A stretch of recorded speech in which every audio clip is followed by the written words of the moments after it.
അന്തിക്കാട് പഞ്ചായത്തിൽ പൊതുശ്മശാനം നിർമ്മിക്കണമെന്ന ആവശ്യം ഉന്നയിച്ച് പഞ്ചായത്തിന് മുമ്പിൽ പ്രതീകാത്മക ശവമഞ്ചം തീർത്ത് അന്തിക്കാട് ഉമ്മൻചാണ്ടി കൾച്ചറൽ സെന്റർ പ്രവർത്തകരുടെ പ്രതിഷേധം. പ്രതിഷേധത്തിന്റെ ഭാഗമായി block Congress general secretary Shobhana Devan ശവമഞ്ചത്തിൽ കിടന്നു. KPCC മുൻ സെക്രട്ടറി MR രാമദാസ് റീത്ത് സമർപ്പിച്ച് ഉദ്ഘാടനം നിർവഹിച്ചു. ബിജേഷ് പന്നിപ്പുലത്ത് അധ്യക്ഷത വഹിച്ചു. തുടർന്ന് നടന്ന ധർണയിൽ സന്ദീപ് മോഹൻദാസ്, ബ്ലോക്ക് സെക്രട്ടറി ശോഭന ദേവൻ, അന്തിക്കാട് സതീശൻ എന്നിവർ സംസാരിച്ചു.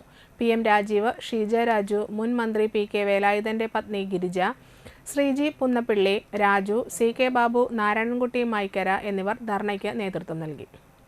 ഇവിടെ ശ്മശാനമില്ല. അന്തിക്കാട് പഞ്ചായത്ത് വികസന പ്രവർത്തനങ്ങൾ നടത്തുമ്പോൾ അതിന് പ്രയോറിറ്റി ഉണ്ടാക്കണം. എന്താണ് പ്രയോറിറ്റി? 1 വെള്ളം, 2 കറണ്ട്, 3 റോഡുകൾ.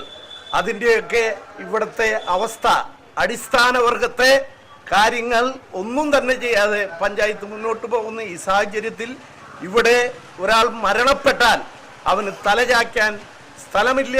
വിപ്ലവകവി KS ജോർജ് പറഞ്ഞതുപോലെ പാമ്പുകൾക്ക് മാളമുണ്ട്, പറവകൾക്ക് ആകാശമുണ്ട്, മനുഷ്യപുത്രനു തലചായ്ക്കാൻ ഈ അന്തിക്കാടിന്റെ മണ്ണിൽ സ്ഥലമില്ല എന്നുള്ളത് കൊണ്ട് അത്രയും വേഗം ഇവിടെ ശ്മശാനം പണിയുകയാണ് ആദ്യം ചെയ്യുന്നത്.